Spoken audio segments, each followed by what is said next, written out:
এত স্বাদের ভর্তা একবার যদি না খান তাহলে কিন্তু অনেক মিস করবেন। এই লোভনীয় ভর্তাটা ফাইনালি আমিও বানিয়ে ফেললাম। আসসালামু আলাইকুম এভরিওয়ান, সবাই কেমন আছেন? আশা করি সবাই অনেক অনেক ভালো আছেন। চলুন তাহলে ভর্তাটা কিভাবে তৈরি করি দেখে ফেলি সবাই। প্রথমে আমি সরিষার তেল দিয়ে সেখানে শুকনো মরিচ ভেজে নিলাম, তারপরে রসুন কুচি ভেজে নিচ্ছি লাল লাল করে। এবার আমি রসুনগুলো তুলে ফেলবো, তারপরে পেঁয়াজ কুচিগুলো দিয়ে দিলাম।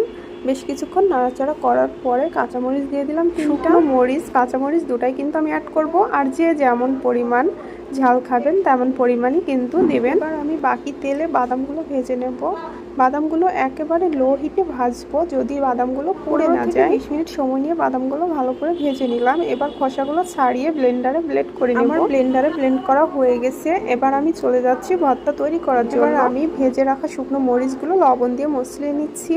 তারপরে এখানে আমি কাঁচা পেঁয়াজ কুচি দিয়ে দিলাম। আগে থেকেই ভাজা পেঁয়াজ, রসুন, কাঁচামরিচ ভেজে রেখেছিলাম, সেগুলো বাদামের সাথে একেবারে ব্লেন্ড করে সরিষার তেল দিয়ে ভালো করে হাতের সাহায্যে মসলিয়ে মসলিয়ে মাখিয়ে নিচ্ছি। এবার দিয়ে দিলাম বাটা বাদাম। হাতের সাহায্যে বেশ ভালো করে মাখিয়ে নেব মসলিয়ে মসলিয়ে। আমার কিন্তু ভর্তাটা রেডি হয়ে গেছে। মাশাআল্লাহ, মজাদার সাথে এই ভর্তাটা। সবাই ভালো থাকবেন। আল্লাহ হাফেজ।